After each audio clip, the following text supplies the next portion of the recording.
ಮಾಜಿ ಮುಖ್ಯಮಂತ್ರಿಗಳಾಗಿದ್ದಂಥ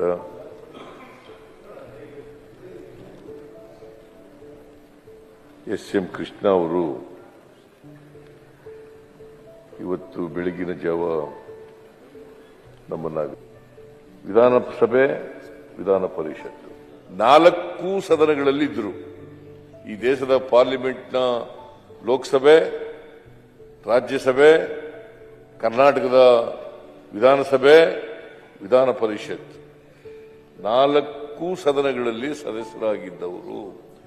ಜೊತೆಗೆ ಈ ರಾಜ್ಯದ ಮುಖ್ಯಮಂತ್ರಿ ಆಗಿದ್ದರು. ಜೊತೆಗೆ ಈ ವಿಧಾನಸಭೆಯ ಸ್ಪೀಕರ್ ಆಗಿದ್ರು. ನೀವು ಕೂತಿರ್ತಕ್ಕಂಥ ಜಾಗದಲ್ಲಿ ಕೂತಿದ್ರು. ವಿಧಾನಸಭೆಯ ಸ್ಪೀಕರ್ ಕೂಡ ಆಗಿದ್ರು. ಆಮೇಲೆ ಕೇಂದ್ರದ ಸಚಿವರು ಕೂಡ ಆಗಿದ್ರು. ಆಮೇಲೆ ರಾಜ್ಯಪಾಲರು ಕೂಡ ಆಗಿದ್ರು.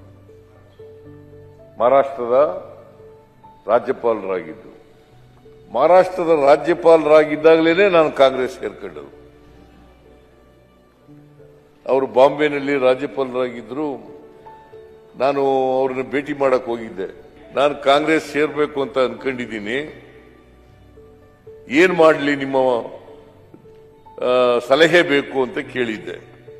ಆಗ ಅವರು ಅಯ್ಯೋ ನೀವು ಸೇರ್ಕೊಳ್ಳಿ ಅಂತ ಹೇಳಿದ್ರು, ಕಾಂಗ್ರೆಸ್ ಸೇರ್ಕೊಳ್ಳಿ ಅಂತ ಹೇಳಿದ್ರು. ವಿಧಾನಸಭಾ ಅಧ್ಯಕ್ಷರಾಗಿ ಕೂಡ ಒಳ್ಳೆ ಕೆಲಸ ಮಾಡಿದ್ರು. ಮುಖ್ಯಮಂತ್ರಿಯಾಗಿ ಕೂಡ ಒಳ್ಳೆ ಕೆಲಸ ಮಾಡಿದ್ರು. ಲೋಕಸಭಾ ಸದಸ್ಯರಾಗಿ ಕೂಡ ಒಳ್ಳೆ ಕೆಲಸ, ಒಳ್ಳೆ ವಾಗ್ಮಿ ಕೂಡ.